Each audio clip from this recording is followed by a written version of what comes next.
دوستو، بزرگوں اور بھائیوں، ہم مسلمان ہیں۔ اللہ تبارک و تعالی نے جو دین برحق ہمیں عطا فرمایا ہے، وہ دین ہماری تمام ضروریات کو پورا کرتا ہے۔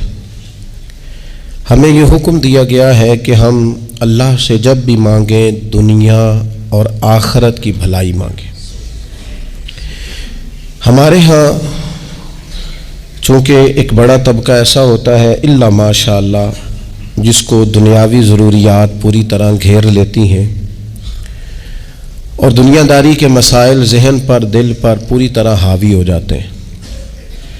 ہر وقت تصور یہی رہتا ہے کہ کسی طریقے سے میری دنیا داری مضبوط ہو جائے، میری دنیا داری مکمل ہو جائے، میرے روزمرہ کے کام پختہ ہو جائیں۔ اس کا لازمی نتیجہ یہ نکلتا ہے کہ انسان دینی کاموں کو بھی معاذ اللہ دنیا کے لیے کرنا شروع کر دیتا ہے۔ کعبۃ اللہ میں جا کر بھی، بیت اللہ شریف کا طواف کر کے بھی، حجر اسود کے بوسے کے بعد بھی، مقام ابراہیم پر نفل پڑھنے کے بعد بھی، حتیٰ کہ نبی اکرم صلی اللہ علیہ وسلم کی بارگاہ عالی مرتبت کی حاضری کے دوران بھی الا ماشاء اللہ لوگ دنیا ہی مانگتے رہتے ہیں۔ میرا فلانا کام ہو جائے، میرے بچوں کے معاملات سنور جائیں، فلاں کا مستقبل بہتر ہو جائے۔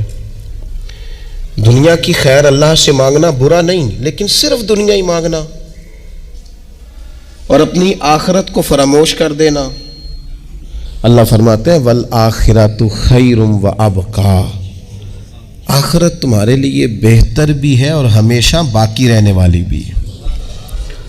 قرآن مجید نے سورہ بقرہ کے اندر قریش مکہ کی اس عادت کا ذکر کیا ہے۔ فرمایا جب وہ حج کرتے تو ان کا طریقہ یہ تھا کہ وَمِنَ النَّاسِ مَن يَقُولُ رَبَّنَا آتِنَا فِي الدُّنْيَا،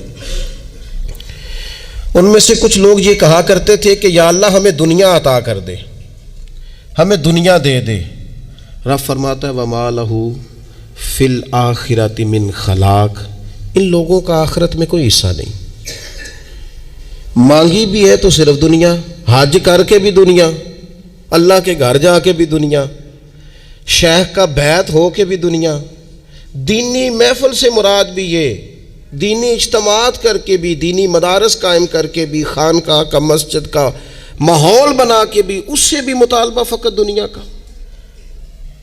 ان کفار کی اس عادت کو ذکر کر کے ہمیں سمجھایا گیا کہ جو فقط دنیا مانگتا ہے اس کا آخرت میں کوئی حصہ، اور فرمایا کچھ لوگ ایسے ہیں وَمِنْهُمْ مَنْ يَقُولُ رَبَّنَا آتِنَا فِي الدُّنْيَا حَسَنَةً، اچھا انہوں نے دنیا بھی مانگی تو صرف دنیا مانگی، حسنہ نہیں مانگی۔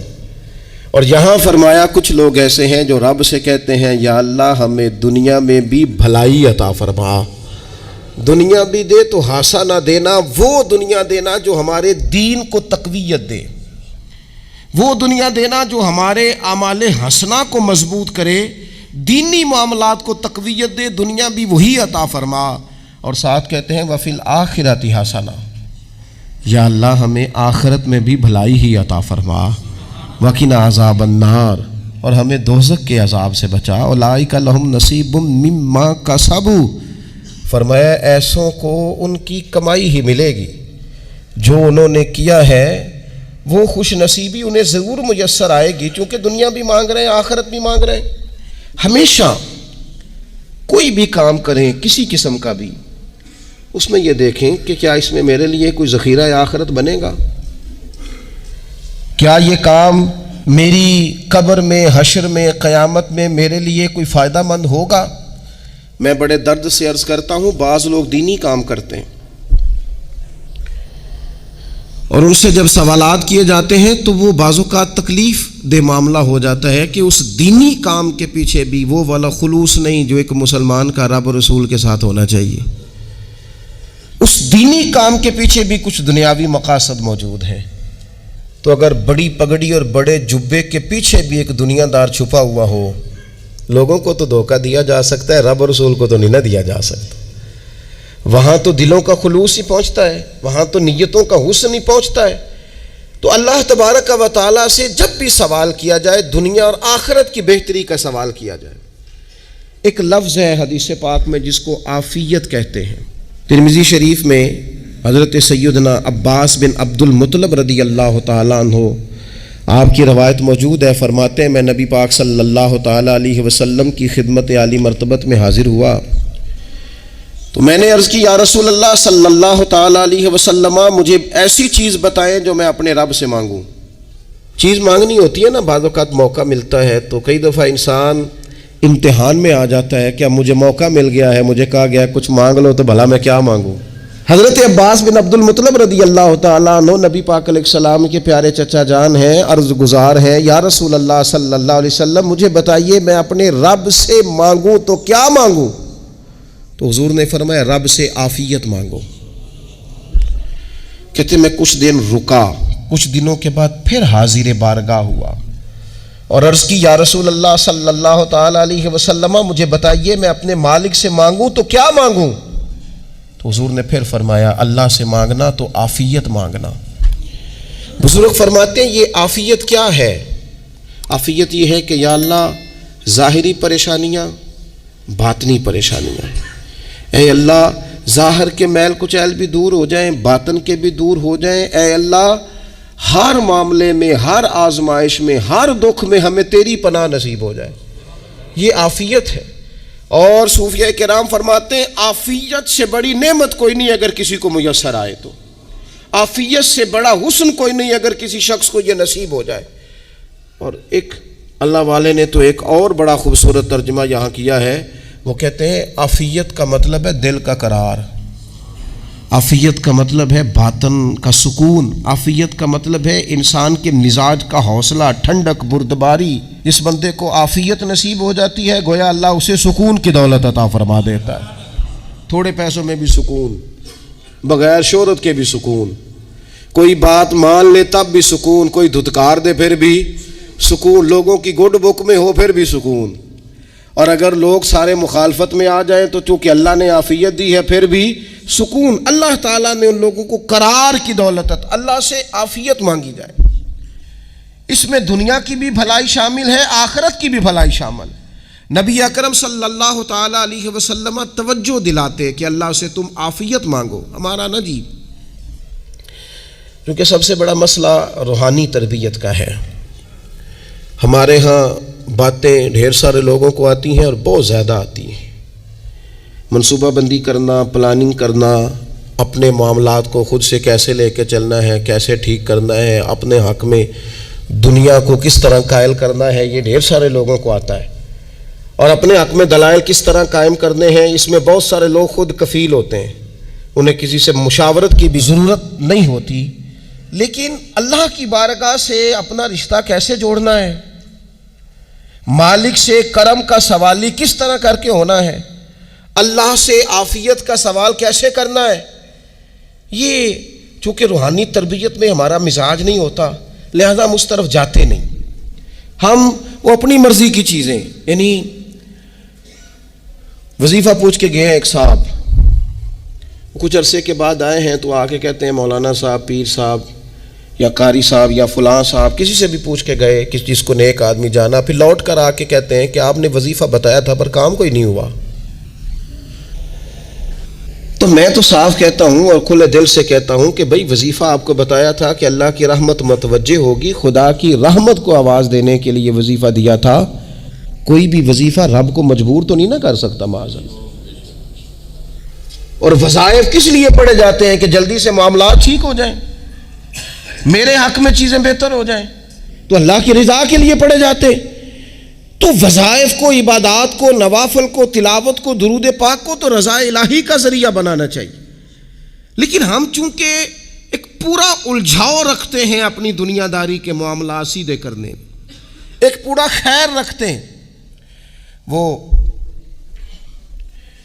لوگ ملتے رہتے ہیں مختلف بزرگوں کی نسبت کے تعلق سے، تو بعض جگہوں پہ بعض لوگ بڑے تیز ہوتے ہیں، یعنی ان سے آپ کی ملاقات ہوتی ہے تو بندے کو محسوس ہوتا ہے کہ یار اسے تو پہلے ہی ساری باتوں کا پتہ ہے، اور کئی دفعہ ان سے ملنے کے بعد احساس ہوتا ہے کہ یار اس سے تو تھوڑا سیکھ ہی لیتے تو بہتر تھا، یہ تو بات بڑی آگے نکل گئی، سارا پتہ ہوتا ہے، باشعور ہوتے ہیں، لیکن ڈر آتا ہے اللہ سے۔ اتنا باشعور آدمی، سمجھدار، پنچایت، پریا، لوگ، دین، دنیا سارا پتہ ہے، نماز کا ٹائم آ گیا تو وہ چھپتا پھرتا ہے،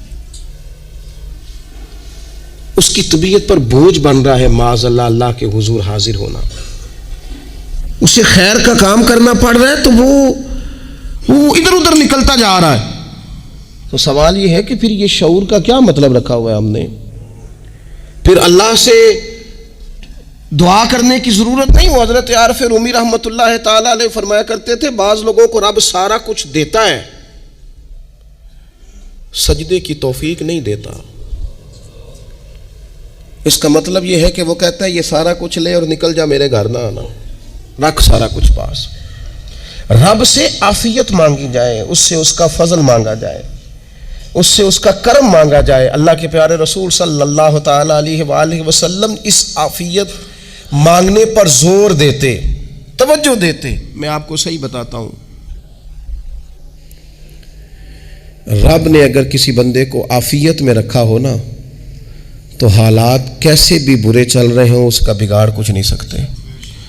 اور اللہ تعالیٰ معاف کرے، 100 دفعہ خاکم بدہن اگر کسی وقت اس کے کرم کی نگاہ پھر جائے تو پھر سارے اسباب سمیت بھی انسان اپنے پیروں پہ کھڑا نہیں رہ سکتا۔ اس سے جب تک طلب کرم نہیں ہوتا، طلب عافیت نہیں ہوتی، اس کی بارگاہ سے جب تک بندہ مومن پورا رجوع نہیں کرتا، یہ عافیت اتنی اعلیٰ چیز ہے کہ نبی پاک علیہ السلام نے فرمایا اذان اور اقامت کے درمیان جو وقت ہوتا ہے اس میں دعائیں رد نہیں ہوتی۔ دعا مانگا کرو گے تمہاری اللہ اپنے فضل سے قبول کر لے گا۔ عرض کی یا رسول اللہ کیا مانگے؟ تو فرمایا عافیت مانگو رب سے۔ حضرت انس بن مالک حدیث کے راوی ہیں رضی اللہ تعالیٰ عنہ، یہاں بھی فرمایا یہ عین قبولیت کا ٹائم ہے، اب اللہ سے عافیت مانگ لو، اس کی پناہ۔ ہم دعاؤں میں بھی محدود ہو جاتے ہیں۔ رب دا طالب کوئی نہ ملیا، جو ملیا طالب زردہ ہو، دعاؤں میں بھی حد بندی۔ بعض اوقات بچے بھی تربیت کرتے ہیں نا، ایک مولانا ہے ان کا خیال ہے کہ انہوں نے مجھ سے کچھ پڑھا ہے تو کبھی کبھی استاد جی کہہ دیتے ہیں، بہت پرانی بات ہے، انہوں نے مجھے فون کیا کہ اگر آپ کبھی تشریف لائیں، تو میں نے کہا پتر دعا مانگ اللہ کو چھوٹی جی گڈی دے وے۔ تو اس بچے نے میری بڑی تربیت کی، کہنے لگا استاد جی اللہ کو لو منگنی ہے تو وڈی ساری منگو، آپ نے محدود کیوں کیا کہ بھئی یہ چھوٹی سی اللہ گاڑی کیوں اللہ چھوٹی دے، رب دے تو بڑی دے اور رحمت سے دے، اللہ سے مانگنی ہے نا جی۔ ہم تربیت نہیں لیتے۔ میں نے اس کا شکریہ ادا کیا، میں نے کہا بیٹے تو نے بڑی سونی بات کی، اللہ تجھے اس کا اجر عطا کرے، اللہ تجھے برکات عطا کرے۔ اگر آپ نے سیکھنا ہے تو پھر آپ سیکھ لیں گے، اور اگر نہیں سیکھنا تو پھر یہی کہنا ہے ساری عمر لنگی بندہ کو نہیں ملیا، چونکہ مزاج نہیں ہے نا سیکھنے کا، اس لیے پھر ملا ہی کوئی نہیں، پھر ساری زندگی کو میسر ہی نہیں آیا، کسی نے نصیحت ہی نہیں کی، کوئی آنکھوں کو بھایا ہی نہیں، خود ہی بڑے سیانے تھے، خود ہی بہت بڑے تھے، اپنا قد ہی بڑا اونچا تھا، سب ٹھگنے چھوٹے اور کمزور اور بونے نظر آئے۔ عزیز بھائی، جب عافیت، ایک بزرگ تھے ہر وقت اللہ سے عافیت مانگتے تھے، ہر وقت اللہ سے عافیت مانگتے تھے، ہر وقت عافیت مانگتے تھے۔ لوگوں نے پوچھا، لوگ ان کو صالح جانتے تھے، نیک سمجھتے تھے کہ حضور آپ اور کوئی دعا مانگتے نہیں، عافیت ہی مانگتے ہیں۔ فرمانے لگے میں مانگا کرتا تھا شروع میں، بعد میں خیال آیا ہے اور بھی دعائیں مانگا کرتا تھا، یہ احساس بعد میں نصیب ہوا۔ فرماتے میں مزدوری کرتا تھا، مال برداری کرتا تھا، ایک جگہ پہ ڈیوٹی کر رہا تھا تو تھک گیا، اور وہ جو کام لینے والے لوگ تھے ان کے رویہ بھی بڑا ترس تھا، تکلیف ہوئی، تو میں نے اپنے مالک کی بارگاہ میں عرض کی مالک اگر 2 روٹی بغیر مجھے مشقت کے مل جائے دن میں تو تیری بارگاہ تو بڑی کریم ہے۔ کہتے میں نے یہ دعا مانگ لی، ذرا میں تھوڑا آگے بڑھا تو 2 بندے آپس میں لڑ رہے تھے، میں ان کی صلح کرانے کے لیے، انہیں بچانے کے لیے آگے بڑھا، تو میں جس کو چھڑا رہا تھا دوسرے نے میرے اوپر ضرب لگا دی، میرا بھی سر پھٹ گیا۔ تھوڑی دیر کے بعد وہاں پولیس آ گئی، وہ تینوں کو لڑنے والا سمجھ کے اٹھا کے لے گئے، مجھے جیل ہو گئی، 2 روٹیاں بغیر مشقت کے روز ملنی شروع ہو گئی۔ دعا مانگی تھی نا کہ یا اللہ 2 روٹیاں مل جائے نا بغیر مشقت کے، کہتے ہیں وہ 2 روٹیاں روز ملتی، کوئی کام نہیں کرنا پڑتا تھا، پر جیل ہو گئی۔ فرماتے ہیں میں بڑا پریشان تھا، روز روٹیاں پابندی سے آتی اور بہترین آتی، کھانا ملتا۔ پھر کچھ عرصے کے بعد میں نے سوچا کہ یار یہ دعا تو قبول ہو گئی نا تیری، اب تو اگر اس پر کوئی الگ بات کرے گا تو وہ تو غلط کرے گا۔ کہتا ہے پھر خود ہی میرے دل میں اللہ نے بات ڈالی اور میں نے عرض کی مالک 2 روٹیاں نہیں، مجھے تو عافیت چاہیے، مجھے تو آفیت دے، میرے اوپر تو کرم فرما، تو نظر رحمت کر، جے ایک قطرہ بخشے مینوں، جے ایک قطرہ بخشے مینوں تے کام بن جاندا ہی میرا، مہربانی کر آفیت عطا کر۔ فرماتے پھر خدا نے کرم کیا، کہاں سے اسباب بنے میرے جیل سے چھوٹنے کے، کون کون میرے ضمانتی بنے اللہ ہی جانتا ہے۔ فرماتے ہیں دروازے بھی کھل گئے، رزق بھی ملتا ہے، صحت بھی میسر ہے، سجدہ بھی کر لیتا ہوں، سویرے تلاوت بھی کرتا ہوں، شام کو مدینے والے کی بارگاہ میں رج کے درود و سلام بھی عرض کرتا ہوں، میں ممکن ہوتا ہے تو کسی غریب کی داد رسی بھی کرتا ہوں۔ اب سمجھ آئی ہے، ربنا آتنا فی الدنیا حسنۃ وفی الآخرۃ حسنۃ وقنا عذاب النار۔ اب سمجھ آئی ہے رب سے جب بھی مانگنا ہے آفیت ہی مانگنی ہے، اس سے کرم مانگنا۔ ہم نے محدود دعائیں رکھی ہوئی ہیں، محدود، وہ جی فلانا کام میرا ہو جائے تو بھئی وہ ایک ہو گیا، اس کے بعد پھر نئی ٹینشن بن جائے گی، نہیں میں جی بچوں کی شادی کر لوں جی پھر میں فارغ ہوں۔ آپ شادی کر کے دیکھیں، لاگ پتہ جائے گا کیسے فارغ ہوتے ہیں۔ آپ یہاں رکتے کیوں ہیں؟ آپ خدا سے عافیت کیوں نہیں طلب کرتے؟ اس کی بارگاہ سے وہ کیوں نہیں مانگتے کہ جو ایک قطرہ ملے تو دنیا اور آخرت کے سارے کام ہو جائے؟ اس سے اس کی رحمت کا سوال کرے، اس سے اس کے کرم کا سوال کرے۔ اللہ کی بارگاہ میں بھی حاضر ہونا اور جچی تلی اور جناب ناپ تول کر اور محدود چیزوں کا سوال کرنا، مالک سے مانگے، اور وہ جب دیتا ہے تو دیتا بھی بے حساب ہی ہے۔ وہ جب عطا کرتا ہے تو کرم کے دروازے کھول کے عطا کرتا ہے، ورنہ تو ایک الجھن سے انسان نکلتا ہے دوسری میں الجھ جاتا ہے، ایک گتھی کو سلجھاتا ہے پھر۔ اقبال رو پڑے تھے، کہنے لگے میں عقل کی گتھیاں سلجھا چکا ہوں، یا رب مجھے صاحب جنوں کر دے۔ اللہ یہ بڑا میں نے ہیر پھیر دیکھ لیا، مجھے دیوانہ بنا، اب مجھے جنون ہو، اب میں کسی کے لیے رویا کروں، اب میں کسی کی یاد میں تڑپا کروں، اب میں رات کسی کے لیے میری آنکھیں بیدار رہیں۔ یہ بڑی ہو گئی دنیا داری، عقل کی گتھی حالانکہ نہیں سلجھتی، پر اقبال کہتے ہیں عقل کی گتھیاں سلجھا چکا ہوں، یا رب مجھے صاحب جنوں کر دے۔ اور پھر کہنے لگے بجھی عشق کی آگ اندھیر ہے، اب یہ مسلمان نہیں، یہ خاک کا ڈھیر ہے، تو مٹی بن کے رہ گیا۔ کیا کہاں اپنی ساری توجہات کا قبلہ کس چیز کو؟ میرے عزیزو اللہ سے عافیت۔ نبی پاک علیہ الصلوۃ والسلام نے ایک شخص سے پوچھا کیا دعا مانگ رہے ہو؟ تو اس نے کہا یا رسول اللہ میں اللہ کی بارگاہ میں صبر کا سوال کر رہا ہوں۔ تو حضور فرمانے لگے صبر تو مصیبت پر ہوتا ہے۔ یا رسول اللہ پھر کیا مانگو؟ آپ ان جملوں اور لفظوں کی گہرائی کو سمجھیں، صبر کے لیے تو پہلے مصیبت آئے گی پھر صبر آئے گا۔ تو یا رسول اللہ کیا مانگوں؟ فرمایا تو رب سے عافیت مانگ۔ مانا کیا ہے؟ مصیبت آئے کیوں؟ اللہ تجھے اپنی حفاظت کے حصار میں لے لے، وہ وقت ہی کیوں آئے کہ جب تیری طبیعت الجھ جائے، جب تو پریشان ہو جائے، جب تو تو اللہ سے عافیت مانگنا۔ جب تو عافیت مانگے گا تو اگر کبھی مشکل آئے گی بھی نا تو خدا پھر اپنے فضل سے مشکل سے نکلنے میں رستہ بھی بڑی جلدی عطا فرمائے گا اور تیرے اوپر فضل فرمائے گا۔ اگر عافیت، یہ جو ہم نبی پاک کی امت ہے نا، تو یہ ہمارے گرد اللہ کے فضل اور اس کی رحمت کا حصار ہے، یہ حصار ہے ہمارے گرد۔ وہ درویش نے کہا تھا نا کہ کروں شکر کتنا اور کروں فخر کتنا کہ تیرے کرم نے مجھے فائز المرام کیا، دیکھو بنا کے سید عالم کا امتی مجھ کو گناہ سے پہلے ہی بخشش کا انتظام کیا۔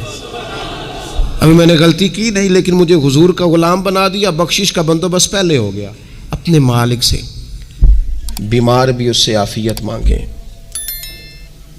مقروض بھی اس سے عافیت مانگیں، بے اولاد بھی اس سے عافیت ہی مانگیں، صاحب اولاد بھی اس سے عافیت ہی مانگیں، جو دولت کے حصول کے رزق حلال کے خواہش مند ہیں وہ بھی اس سے عافیت مانگیں، اور جن کی جھولی اس نے بھر دی ہے وہ بھی اپنے رب سے عافیت ہی مانگیں۔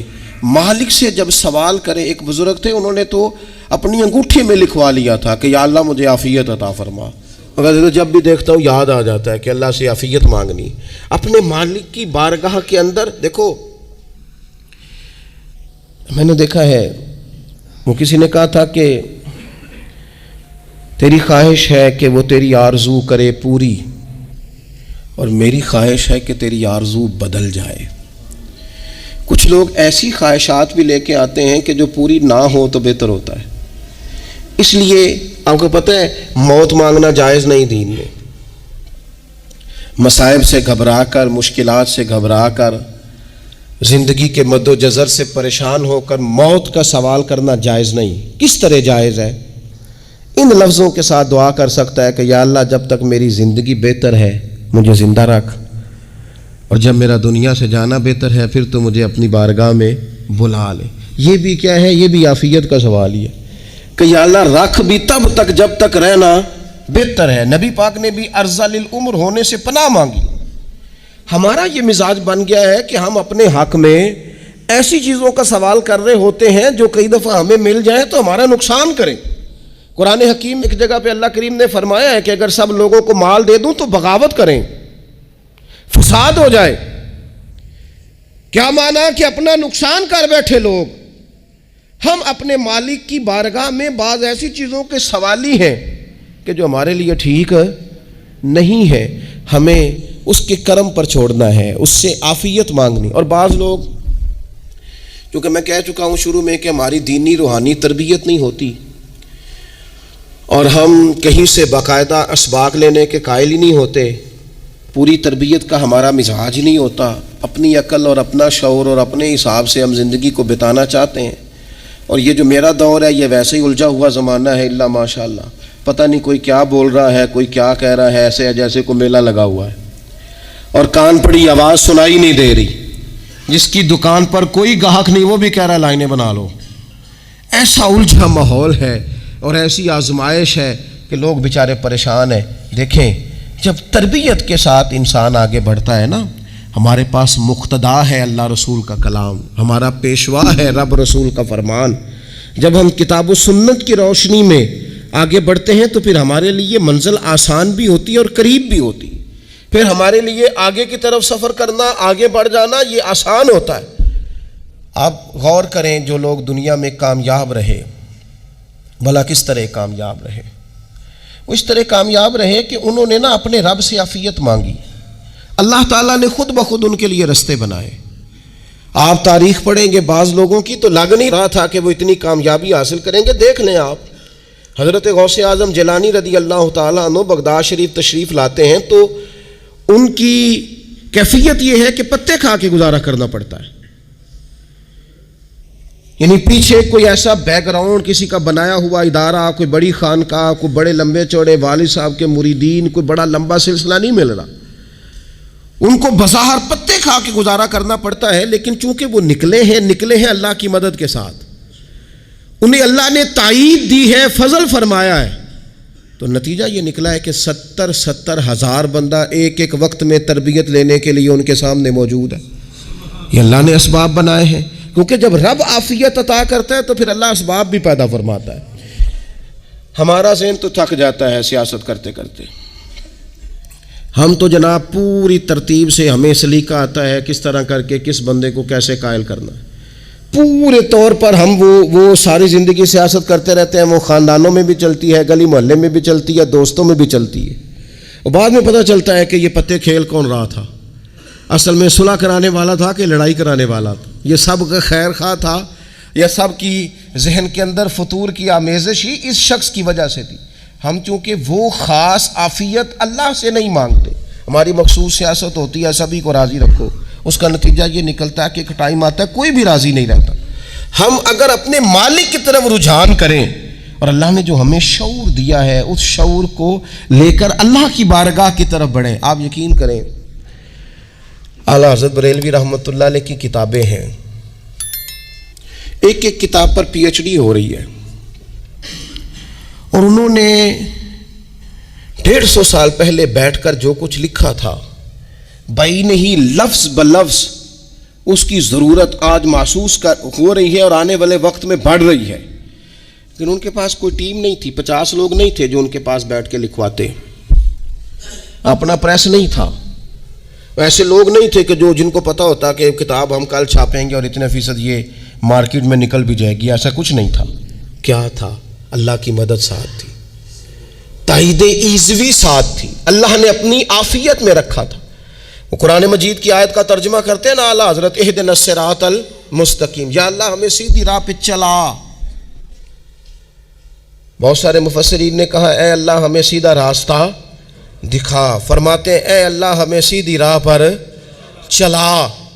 تو کسی نے کہا حضور یہ چلا اور دکھا میں کیا فرق ہے؟ فرمانے لگے دکھانے کا مطلب یہ ہوتا ہے کہ کسی نے پوچھا میں نے گجرانوالہ جانا ہے، تو دکھانا یہ ہے کہ اسے کہا یہاں سے باہر نکلو، روڈ پہ چڑھ جاؤ، سیدھے جاؤ گے، ایک پول آئے گا اسے کراس کرنا، نیچے اترنا، وہاں سے شہر شروع ہو جائے گا۔ پھر اس نے اگر کوئی اندرونی جگہ شہر کی پوچھ لی تو اس کو کہا کہ رائٹ ہو جانا، پھر لیفٹ ہو جانا، پھر آگے کسی سے مزید۔ یہ ہے راستہ دکھانا، اور ایک ہے چلانا۔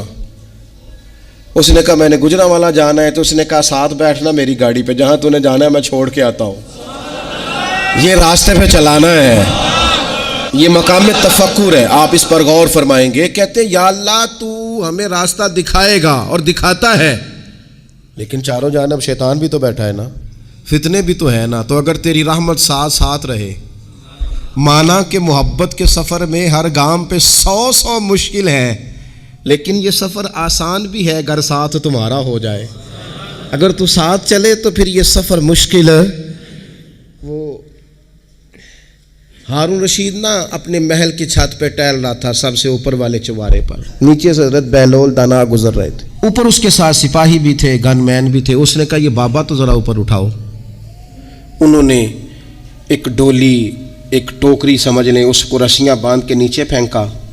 نیچے جو سپاہی تھے ان کو کہا کہ یہ بابا جی کو پکڑ کے اس میں بٹھاؤ۔ انہوں نے جبرن تھاما بابا جی کو، اس میں ڈالا، اوپر والوں نے کھینچ لیا۔ 2-3 منٹ لگے۔ ہارون رشید کے سامنے حضرت بہلول دانا پہنچ گئے تو تھوڑے ناراض بھی ہوئے کہ یہ کوئی طریقہ تو نہیں نا بلانے کا۔ ملاقات ہوئی تو کہا کیوں بلایا؟ کہنے لگا ایک مسئلہ پوچھنا تھا۔ فرمانے لگے بادشاہ ہے نا، تیرے مسئلے پوچھنے کا بھی اپنا ہی انداز ہے، پوچھ مسئلہ۔ کہنے لگا بابا پوچھنا تھا کہ آپ اللہ تک کیسے پہنچے؟